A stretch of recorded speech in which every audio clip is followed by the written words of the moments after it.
thank you everyone. It's so exciting actually to be here today, and especially in a room with obviously like-minded people. I am here to speak on and obviously represent the RSPCA, not only the wildlife team, but obviously the broader RSPCA family that we are. I obviously am going to talk a lot more so on our wildlife hospital. I guess for us, not a lot of people realise that RSPCA actually do wildlife, so that in itself is a bit of an issue. But just a little bit about us, and then I'll move right into our koala space. Here we go. So RSPCA Wildlife Hospital, we've been operating here at the Brisbane and out at Wacol for the last 10 years at our little hospital there. We are 24/7, 365 days a year. With quite a large team, so 11 vets, 35 nurses, 3 wildlife assistants, leaf cutters, just again for our koalas and possum species, and a lot of volunteers that obviously are extremely valuable in the day-to-day running of what we do. We also have a rehabilitation centre up at Yamundi where we have larger koala facilities, especially outside enclosures and pens for rehabilitation. RSPCA also has an ambulance service with 6 vehicles, usually on the road most days, operating around the clock most of the time, but definitely in that 7 to 10 p.m. space. Not only responding to domestic animal calls, but obviously hundreds of wildlife calls come through. And RSPCA, a lot of people don't realise as well, when they call that 1300 animal number, where does that actually go? And that comes through to us at a call centre based out at Wacol. And again, those guys are receiving hundreds of phone calls just in the wildlife space every single day, which unfortunately then gets filtered to our ambulance team. So thank you guys for the work that you do.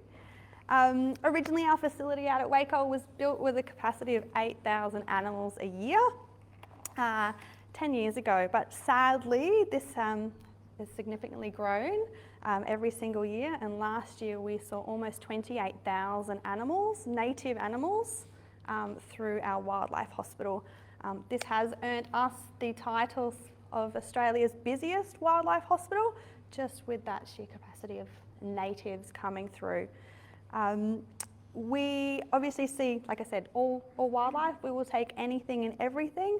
Marsupials make up about 33% of what we see. Koalas account for about 12% of that marsupial space, and overall about 3.5% of our total animal wildlife number. So, okay, as you can see there, a lot of birds.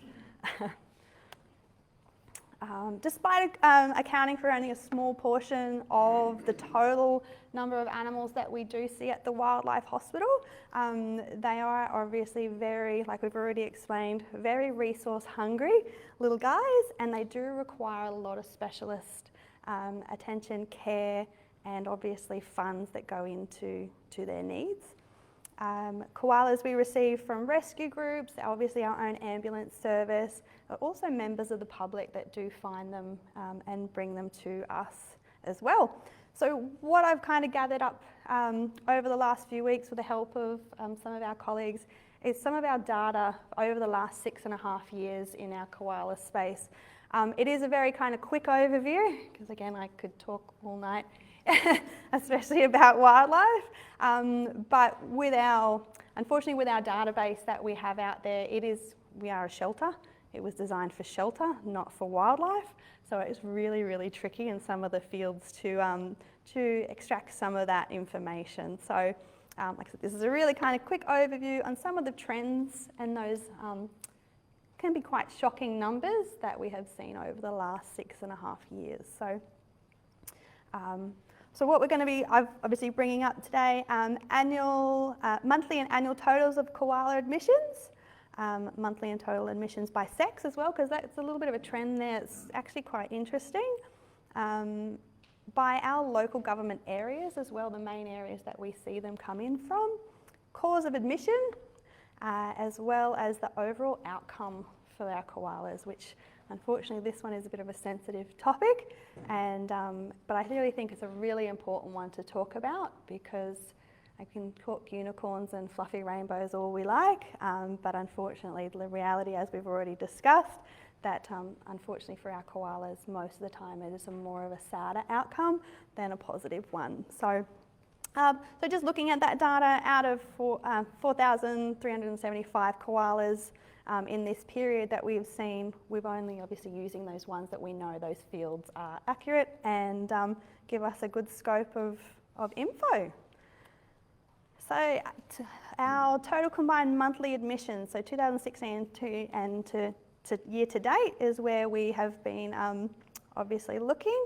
So the number of animals we see and obviously those monthly trends. So as you can kind of see here, we see a lot of our animals in our what we call our breeding season or our trauma season. So we are talking here on average, we've got here September at our highest month, and about 107 koalas roughly we see in September alone through our one hospital.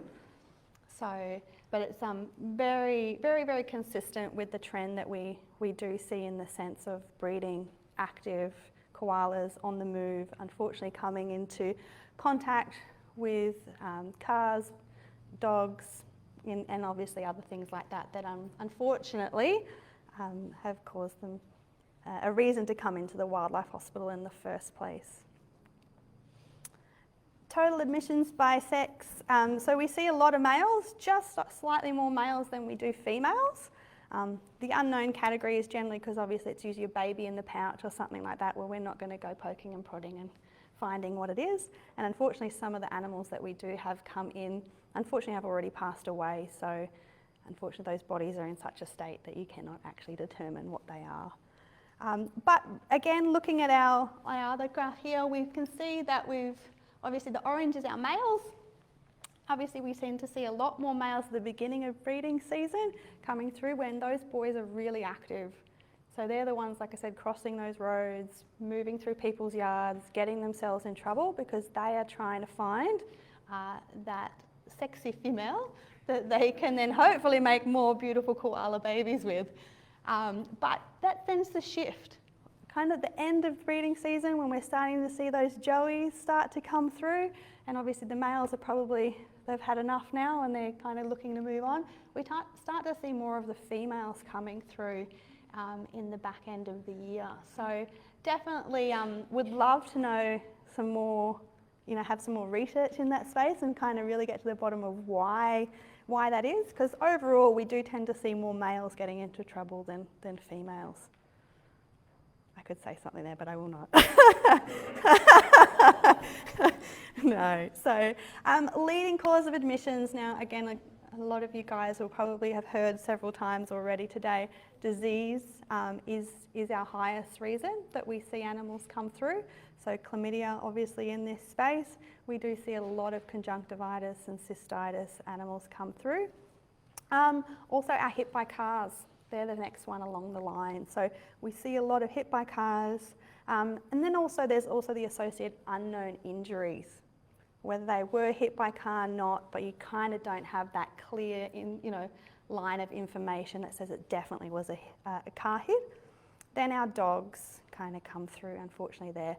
So very interesting though, if you add up all of the injury space, it actually is greater than the disease. So you can kind of stop and think of how much of an impact we must be actually having on that. And obviously what hopefully we can put in place to try and minimise that. I guess when we also talk about disease, we are, a big part of disease is also population concentration. So the more concentrated, the more land is cleared and they are kind of isolated to these pockets, obviously disease chances of spreading between koala to koala is a lot greater.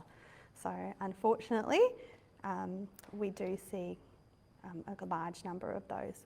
Now the next one is a little bit of an interesting topic, but again, the one that I find is really, really important to kind of bring out, and that's our outcomes. So our outcomes for koalas, about 54% of koalas that present themselves to the wildlife hospital are euthanized. That's a big number. Given the number that we unfortunately are actually left out in the wild, it's a really hard number sometimes to get your head around. So this is actually really consistent. So we work very closely. We're part of the South East Queensland Wildlife Hospital Network. So that includes Currumbin, the Wacol Koala Hospital, Australia Zoo as well. And we all are this kind of collaborative group, and we kind of work really closely together, and all our data is pretty much the same. So regardless of us seeing 28,000 animals and they seeing maybe 12 at one facility and 8 at another facility, our percentage rates are all pretty much on par, which unfortunately just shows the extent of the whole southeast Queensland issue that we're facing. It's not just a Brisbane problem, we're also dealing with Sunshine Coast as well. So release, 29%, unfortunately dead on arrival, 8%. Remaining in care, obviously that can be things that are koalas that are being rehabilitated at the moment, but also potentially koalas that have been identified for programs such as breeding programs, education facilities, zoos and stuff like that. Unfortunately, unassisted deaths, sometimes we do as much as we can, but unfortunately it's not enough. And then those transferred out. So the transferred out one is usually ones that we've kind of, like I said, we work really closely with these other facilities, and they're kind of in our transferred out status, which means we've kind of got to a point of their rehabilitation where we can no longer do that at our facility, and can definitely lean into the other spaces of these other organisations and carers and stuff like that, but then continue that rehabilitation from there. So I guess key points going through a lot of this is the yearly admissions are varied. Obviously with a main spike in there in 2019. Obviously seasonal trends obviously kind of match up with our breeding season, so that July through to December, obviously our key months. More males than females, but females obviously in that end of trauma season, breeding season stage, October, November and December. Reasons for the spike in 2019 when we were going through all the data, obviously that was our bushfire season. So not only do we respond to the day-to-day, obviously wildlife situation here in Brisbane, but also we respond to emergencies and environmental disasters, and obviously 2019 was a big one. So on average it was Australia's warmest year on record. Obviously all of this is from Europe. Australia's the driest on record, and obviously the rainfall was a lot lower, so therefore that drought factor really came into play. So a lot of people go, oh, they must have all been burnt. Unfortunately, no, a lot of them were not burnt. Yes, we did see burnt koalas actually at the time of the bushfires, but we also saw them before that coming in drought affected. So coming in, unfortunately, with high levels of disease, very low body conditions, really not kind of coping out there. And the biggest thing with 2019, obviously then led into 2020, is that these koalas didn't really have anywhere to go back to. So obviously the rehabilitation time was a lot longer, and unfortunately we really had to weigh out what was in the best interest of both animals, and obviously the extent of their disease and whether or not they were actually released in the first place. So a lot of work went into that period of time, trying to get as many of those koalas back out there as possible. So what we're doing, again, I think it's really important, like I said, it's great coming together, but we would really like to obviously highlight some of the stuff that we are kind of doing at the moment, just so people are aware of obviously our capacity and what we can do. So currently we're assisting in the chlamydia vaccine trial, so far so good. Obviously I'm not going to be up here talking to you about what's involved in all of that, but I can certainly say from our side of things we are certainly seeing a lot of positive kind of come out of it. We at the Wildlife Hospital have not had any koalas come back in with chlamydia that have been vaccinated, so that is certainly a very exciting space for us.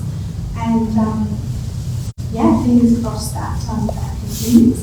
But we are open 24 hours a day.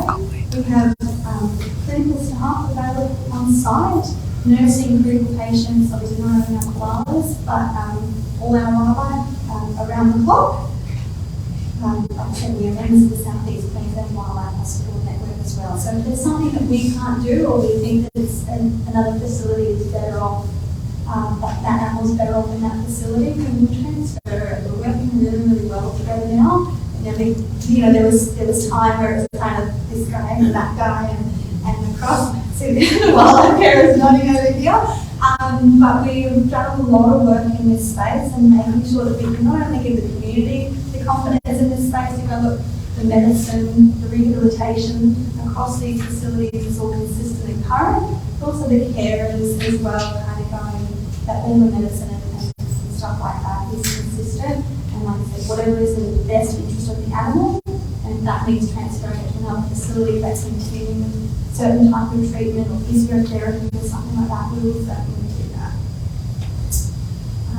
Providing education and on-site training, so we have a program come through with vets and wildlife and veterinary nurses that can come through and do a certain section through on wildlife.